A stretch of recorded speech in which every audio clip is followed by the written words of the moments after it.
A Bíblia. Para bilhões de pessoas, é um guia espiritual, uma fonte de conforto e sabedoria. Um texto sagrado que moldou civilizações e inspirou incontáveis atos de fé ao longo da história. Suas páginas contêm histórias de criação, de libertação, de amor e de redenção.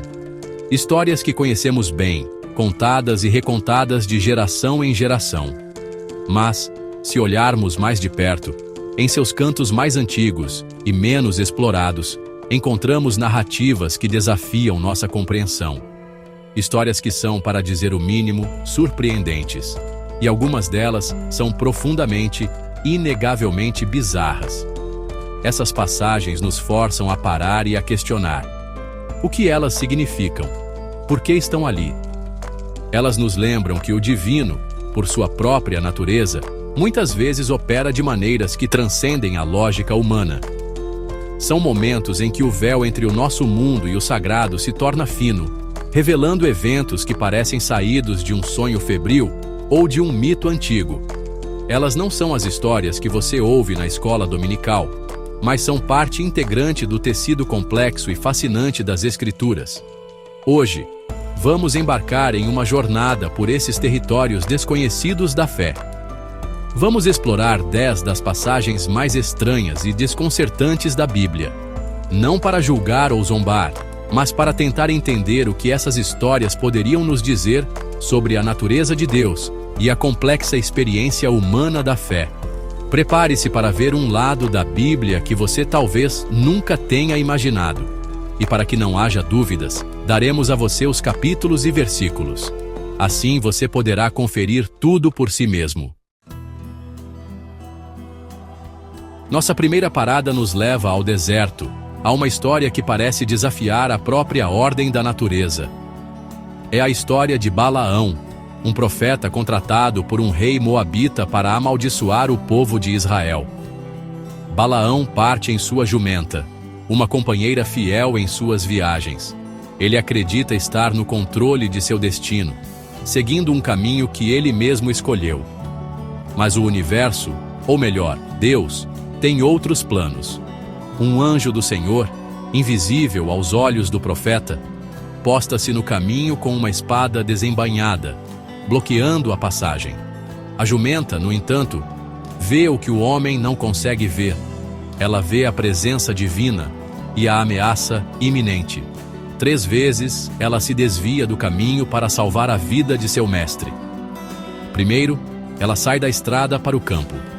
Depois, espreme o pé de Balaão contra um muro. Por fim, vendo que não há para onde ir, ela simplesmente se deita no chão. Balaão, cego pela raiva e pela ignorância de não perceber o perigo celestial, espanca o animal a cada desvio, acreditando ser apenas teimosia. É nesse momento de fúria e injustiça que o milagre acontece. O Senhor abre a boca da jumenta e ela fala. Com uma voz clara, ela pergunta a Balaão: "Que te fiz eu, que me espancaste estas 3 vezes?" O profeta, em vez de ficar chocado com o fato de seu animal de carga estar falando, responde irritado, entrando em uma discussão com ela. Ele está tão consumido por sua própria perspectiva, que nem mesmo o maior dos milagres o abala inicialmente. Ele discute com a jumenta como se fosse a coisa mais normal do mundo. Só então os olhos de Balaão são abertos. Ele finalmente vê o anjo com a espada na mão e compreende a verdade. Sua fiel jumenta não era teimosa. Ela era sábia. Ela o estava protegendo. A história nos deixa com uma pergunta profunda. Quantas vezes, em nossas próprias vidas, estamos tão focados em nossos próprios caminhos que não conseguimos ver os sinais, as advertências, ou mesmo os milagres que estão bem na nossa frente? E se, às vezes, a sabedoria viesse da fonte mais inesperada, de uma voz que nunca pensamos em ouvir? A jornada de um profeta é muitas vezes solitária e cheia de perigos. Eliseu, o sucessor do grande profeta Elias, estava apenas começando seu ministério. Ao subir de Jericó para Betel, ele se depara com um grupo de jovens, ou meninos, como a Bíblia os descreve. Eles não o recebem com respeito, pelo contrário, zombam de sua aparência, especificamente de sua calvície. Sobe, calvo! Sobe, calvo! Eles gritam, uma provocação que pode parecer infantil, mas que, naquele contexto, era um profundo desrespeito à sua autoridade como homem de Deus. A reação de Eliseu é imediata e terrível. Ele não ignora a zombaria. Ele não os repreende com palavras. Ele se vira, olha para eles e os amaldiçoa em nome do Senhor. É um ato de poder profético, uma invocação de um julgamento divino sobre aqueles que o desprezaram. O que acontece a seguir é um dos momentos mais chocantes e violentos do Antigo Testamento. A maldição não cai no vazio. A resposta da natureza, ou de Deus, é rápida e brutal. Do bosque próximo, saem 2 ursas, não para assustar, mas para matar. Os animais selvagens atacam o grupo de jovens com uma fúria implacável. O texto é direto e não poupa detalhes. As ursas despedaçam 42 deles, 42 vidas jovens, extintas em um instante de violência aterradora, aparentemente por causa de uma zombaria. A imagem é perturbadora e levanta questões difíceis sobre justiça, proporção e a natureza de um Deus que permitiria tal carnificina. Essa passagem nos obriga a confrontar o lado mais severo e intransigente da divindade retratada em algumas partes da Bíblia. Seria uma lição sobre o respeito devido aos profetas de Deus? Um aviso sombrio sobre as consequências de zombar do sagrado? Ou é uma história que reflete a brutalidade de uma era antiga, cujos valores e noções de justiça são estranhos para nós hoje? Seja qual for a interpretação, a imagem de Eliseu e dos ursos permanece como um lembrete desconfortável do poder terrível que pode ser desencadeado em nome da fé. Em meio às planícies áridas, erguia-se a cidade de Sodoma, um lugar cuja reputação de pecado se tornaria lendária. É para este cenário que a Bíblia nos leva, para a casa de Ló, sobrinho de Abraão. Em uma noite fatídica, 2 visitantes chegam à sua porta. Ló não sabe que são anjos, mensageiros de Deus, mas ele os reconhece como estrangeiros que precisam de proteção. Ele os acolhe em sua casa, oferecendo-lhes hospitalidade, um dever sagrado e inquebrável nas culturas antigas do Oriente Médio. No entanto, a notícia dos visitantes se espalha rapidamente pela cidade. Logo, uma multidão de homens de Sodoma, jovens e velhos, cerca a casa de Ló. Suas intenções são violentas e perversas. Eles exigem que Ló entregue seus hóspedes para que possam abusar deles. A santidade da hospitalidade de Ló está prestes a ser violada da maneira mais brutal. Ele se encontra em uma posição impossível, preso entre seu dever sagrado para com seus convidados e a fúria de uma multidão enlouquecida. Desesperado, Ló sai para confrontar a multidão, e o que ele oferece em troca da segurança de seus hóspedes é profundamente chocante para a nossa sensibilidade moderna. Ele implora: rogo-vos, meus irmãos, que não façais mal. Eis aqui, tenho 2 filhas que ainda não conheceram homem. Fora vô-las trarei, e fazei-lhes como bom for aos vossos olhos. Somente nada façais a estes homens, porquanto entraram debaixo da sombra do meu telhado. Ele oferece suas próprias filhas virgens para serem violentadas pela multidão, a fim de proteger seus convidados. Este ato coloca em evidência um código moral que nos é quase incompreensível.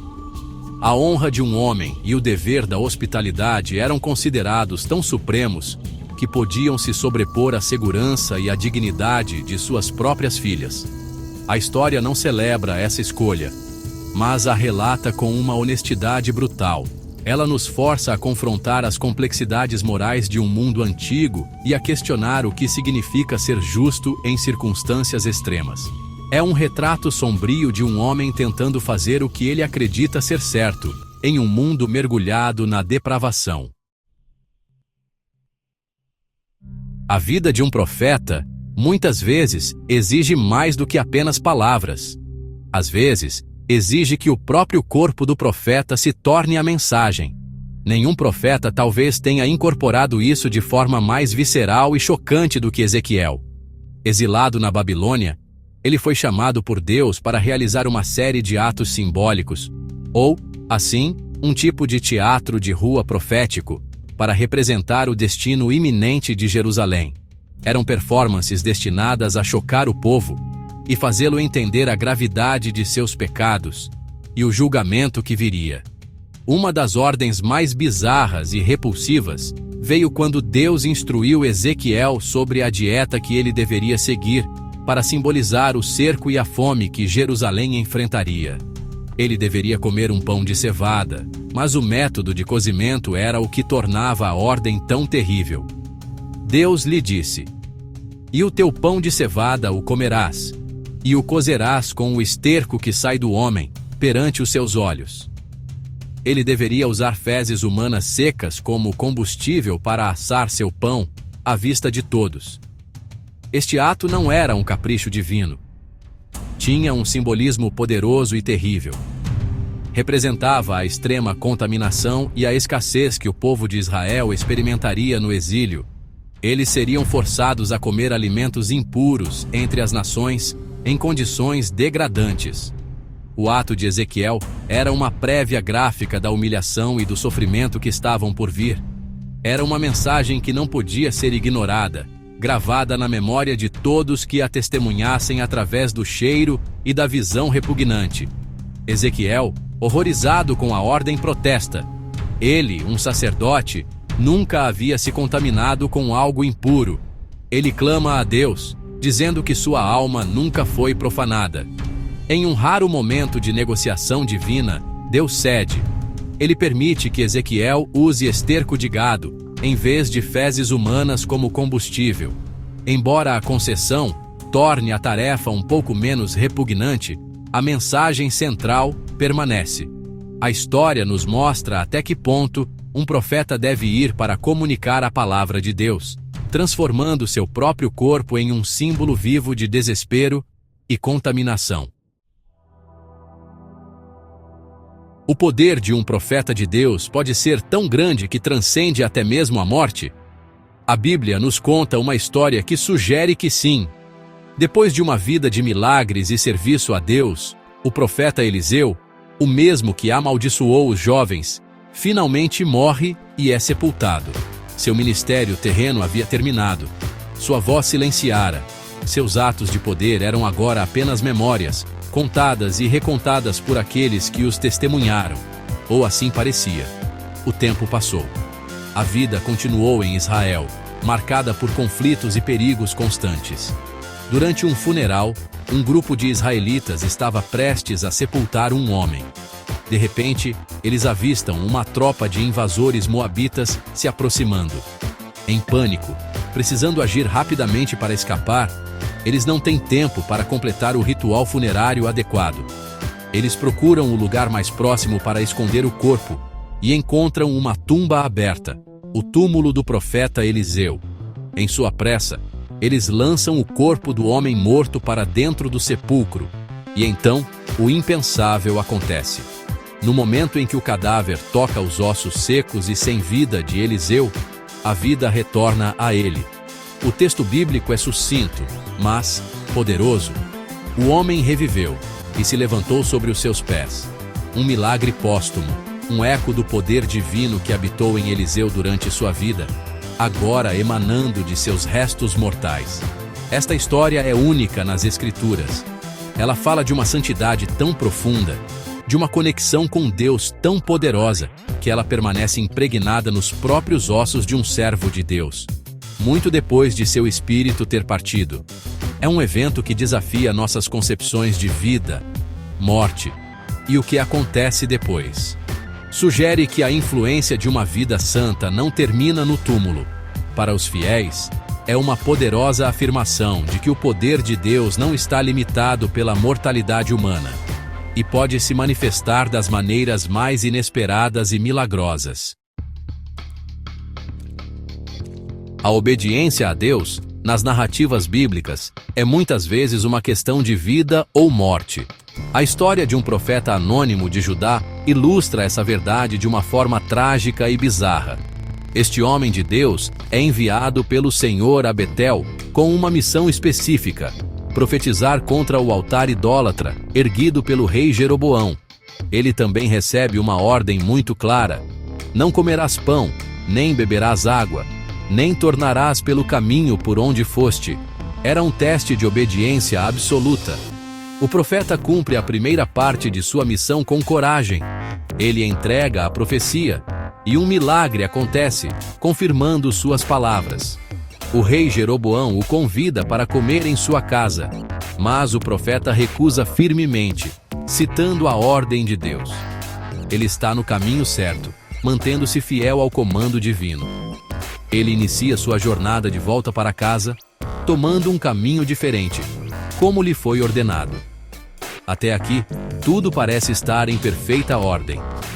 No entanto, um velho profeta que vivia em Betel ouve sobre os feitos do homem de Deus e vai atrás dele. Ele o encontra descansando debaixo de um carvalho e o convida para comer em sua casa. O homem de Deus de Judá recusa novamente, mas o velho profeta mente. Ele alega que um anjo lhe apareceu e lhe disse para trazer o profeta de volta para comer e beber. Por que ele mente? A Bíblia não deixa claro, talvez por inveja, ou talvez para testá-lo. Cansado e faminto, o homem de Deus acredita na mentira e desobedece ao comando original de Deus. A consequência de sua desobediência é imediata e fatal. Assim que ele deixa a casa do velho profeta, um leão o encontra na estrada e o mata. Mas o que acontece a seguir é ainda mais estranho. O leão não devora o corpo, nem ataca o jumento do profeta. Em vez disso, o leão fica parado ao lado do cadáver, com o jumento também parado, ileso, ao lado deles. É uma cena surreal, uma tablô de julgamento divino. O leão não agiu por fome, mas como um instrumento da justiça de Deus. Uma lição terrível sobre a importância de obedecer à palavra direta de Deus, acima de qualquer outra voz, não importa quão persuasiva ela possa ser. A história de Sansão é a de um super-herói do Antigo Testamento. Um homem dotado por Deus de uma força sobre-humana, cuja vida foi uma montanha-russa de triunfos espetaculares e falhas trágicas. Ele era um nazireu, consagrado a Deus desde o nascimento, e sua força estava ligada ao seu voto, simbolizado por seu cabelo nunca cortado. Sua vida foi uma guerra de um homem só contra os filisteus, os opressores de Israel. E em nenhum lugar sua força bruta é mais vividamente demonstrada do que na história da queixada de jumento. Capturado por seu próprio povo, os homens de Judá, e entregue amarrado aos filisteus, Sansão parece estar derrotado. Seus inimigos gritam em triunfo, acreditando que finalmente neutralizaram a maior ameaça a seu domínio. Mas é nesse momento de aparente fraqueza que o Espírito do Senhor se apossa de Sansão com poder. As cordas que o prendiam se tornam como fios de linho queimados, derretendo e caindo de seus braços. Ele está livre, no meio de um exército inimigo, e desarmado. Olhando ao redor em busca de uma arma, Sansão não encontra uma espada ou uma lança. Ele encontra algo muito mais humilde e improvável. Uma queixada de jumento que ainda estava fresca, ou seja, não estava seca e quebradiça. Pegando este osso rústico na mão, ele se lança contra os filisteus. O que se segue é uma carnificina de proporções épicas. Com este instrumento primitivo, ele abate seus inimigos um por um, em uma demonstração de fúria e força divinamente concedida. Ao final da batalha, ele está sozinho, de pé em meio a um campo de corpos. O texto bíblico diz que ele matou 1000 homens, com uma queixada de jumento. É um feito que beira o mitológico, uma história que glorifica o poder de Deus para usar o improvável e o humilde para alcançar vitórias extraordinárias. Sansão, o herói falho, torna-se um canal para o poder divino, transformando um osso de animal em uma arma de destruição em massa e solidificando sua lenda como o campeão de Israel. Após uma jornada tumultuada e um naufrágio aterrorizante, o apóstolo Paulo e seus companheiros se encontram na ilha de Malta. Encharcados e com frio, eles são recebidos com uma hospitalidade incomum pelos habitantes locais, que acendem uma grande fogueira para aquecê-los. Paulo, sempre prático e prestativo, não fica parado. Ele junta um feixe de gravetos e os joga no fogo para ajudar a manter as chamas vivas. É um ato simples de serviço e cooperação. No entanto, escondida no meio dos gravetos, estava uma víbora. Impulsionada pelo calor do fogo, a cobra a ataca. Ela se lança e se prende à mão de Paulo. Para os habitantes da ilha, que observavam a cena, o significado era claro e imediato. Eles conheciam aquela cobra e seu veneno mortal. Vendo a criatura pendurada na mão de Paulo, eles sussurram entre si: certamente este homem é um assassino, porque escapando do mar, a justiça não o deixa viver. Eles veem isso como um castigo divino, um karma inevitável. Eles esperam, com uma certeza sombria, que Paulo inche e caia morto a qualquer momento. Um homem que sobrevive a um naufrágio apenas para ser morto por uma cobra venenosa deve ser um grande pecador. Mas Paulo não entra em pânico. Ele não grita. Com uma calma surpreendente, ele simplesmente sacode a cobra para dentro do fogo, como se fosse um incômodo menor, e continua suas atividades. Ele não mostra nenhum sinal de ferimento ou envenenamento. Os minutos passam. A multidão continua a observar, esperando o resultado inevitável. Mas nada acontece. Paulo não incha. Ele não cai. Ele está perfeitamente bem. Vendo isso, a opinião dos habitantes da ilha muda drasticamente. O homem que eles pensavam ser um assassino amaldiçoado, agora lhes parecia algo mais. Eles mudam de ideia e começam a dizer que ele era um deus. A história é um testemunho poderoso da proteção divina na vida de Paulo, transformando um evento que deveria ser fatal em uma oportunidade para demonstrar o poder de Deus e abrir portas para seu ministério na ilha. Os profetas do Antigo Testamento, como vimos com Ezequiel, eram frequentemente chamados a serem mensagens vivas. Suas vidas se tornavam parábolas ambulantes, performances dramáticas destinadas a comunicar a vontade de Deus de uma forma que as palavras por si só não conseguiam. Talvez o exemplo mais extremo e socialmente chocante disso seja o comando dado ao grande profeta Isaías, um homem de estatura, conselheiro de reis, respeitado por sua sabedoria e eloquência. Deus ordena a Isaías que realize um ato de humilhação pública profunda e prolongada.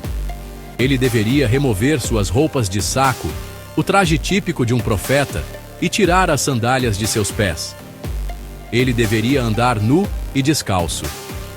E isso não seria por um dia ou uma semana. A ordem era para que ele fizesse isso por 3 anos.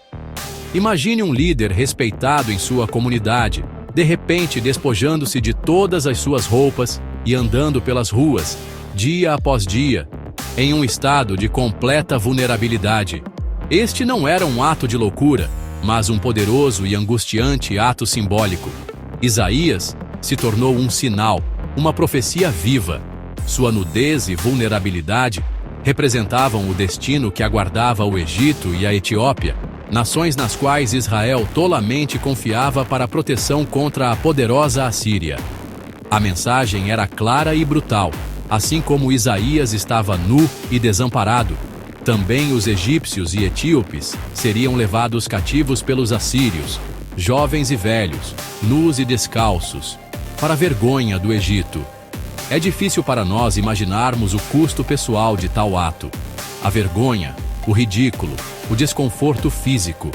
Isaías sacrificou sua dignidade e seu status social para obedecer a Deus e entregar uma mensagem que seu povo precisava desesperadamente ouvir. Ele se tornou a personificação da futilidade da confiança em poderes terrenos. Sua nudez de 3 anos foi um sermão silencioso e contínuo, mais poderoso do que qualquer discurso que ele pudesse ter feito, Um lembrete bizarro e inesquecível da soberania de Deus e da fragilidade das nações. As histórias de Jesus nos evangelhos são, em sua maioria, repletas de cura, compaixão e ensinamentos sobre o amor. Ele cura os doentes, alimenta os famintos e acalma as tempestades. É por isso que a história da figueira amaldiçoada se destaca de forma tão gritante. Parece, à primeira vista, um ato de raiva e impaciência, tão diferente do caráter de Jesus que vemos em outras passagens. É um momento que nos deixa perplexos e nos força a procurar um significado mais profundo. A história é simples. Jesus e seus discípulos estão caminhando de Betânia para Jerusalém. Jesus está com fome. De longe, ele vê uma figueira cheia de folhas, o que normalmente indicaria a presença de frutos. Ele se aproxima, procurando algo para comer, mas não encontra nada além de folhas. O Evangelho de Marcos faz questão de nos dizer que não era tempo de figos. A árvore não estava fazendo nada de errado. Estava simplesmente seguindo seu ciclo natural. A reação de Jesus é o que nos choca. Em vez de simplesmente seguir em frente, ele se dirige à árvore e a amaldiçoa. Nunca mais coma alguém fruto de ti, ele declara. Suas palavras são uma sentença de morte para a planta. Os discípulos ouvem, provavelmente confusos com a cena. Uma árvore sendo amaldiçoada por não ter frutos fora de época? Parece um ato de poder irracional e desproporcional. Na manhã seguinte, ao passarem pelo mesmo local, eles veem a figueira seca desde as raízes. Morreu exatamente como Jesus havia decretado. É aqui que entendemos que este não era um simples ataque de fome. Como muitas das ações de Jesus, era uma parábola encenada. A figueira frondosa, mas sem frutos, era um símbolo para o templo de Jerusalém e para a nação de Israel. Eles tinham toda a aparência externa de religiosidade, as folhas, mas careciam dos frutos da verdadeira justiça e fé. A maldição da figueira foi um aviso profético do julgamento que viria sobre um sistema religioso que parecia vivo, mas que, na verdade, estava espiritualmente estéril. E assim, nossa jornada por alguns dos cantos mais estranhos das Escrituras chega ao fim. Da jumenta que fala ao profeta nu, da violência chocante à misericórdia inesperada, essas histórias nos desafiam. Elas nos lembram que a Bíblia não é um livro simples, com respostas fáceis. É um texto complexo, antigo e, por vezes, profundamente misterioso. Essas narrativas não foram incluídas por acidente. Elas estão lá por uma razão, mesmo que essa razão não seja imediatamente clara para nós, a milhares de anos de distância. Elas nos convidam a lutar com o texto, a fazer perguntas difíceis e a não nos contentarmos com uma fé superficial. Elas nos mostram um Deus que é ao mesmo tempo familiar e totalmente outro, cujos caminhos não são os nossos caminhos. Talvez o propósito dessas histórias bizarras seja precisamente este: nos tirar de nossa zona de conforto, quebrar nossas suposições e nos forçar a olhar para o divino com um novo senso de admiração, perplexidade e até mesmo um pouco de temor. Elas nos lembram que a jornada da fé é também uma jornada pelo inexplicável. Mas esta é apenas uma pequena amostra. A Bíblia está repleta de outras passagens que nos fazem parar e pensar. E é aí que você entra. Qual dessas 10 histórias você achou a mais bizarra? Qual delas o deixou mais perplexo? Queremos ouvir sua opinião. Deixe um comentário abaixo. E se você conhece outra passagem estranha da Bíblia que não mencionamos, compartilhe-a conosco. Vamos continuar essa conversa, explorando juntos as profundezas fascinantes e misteriosas da fé.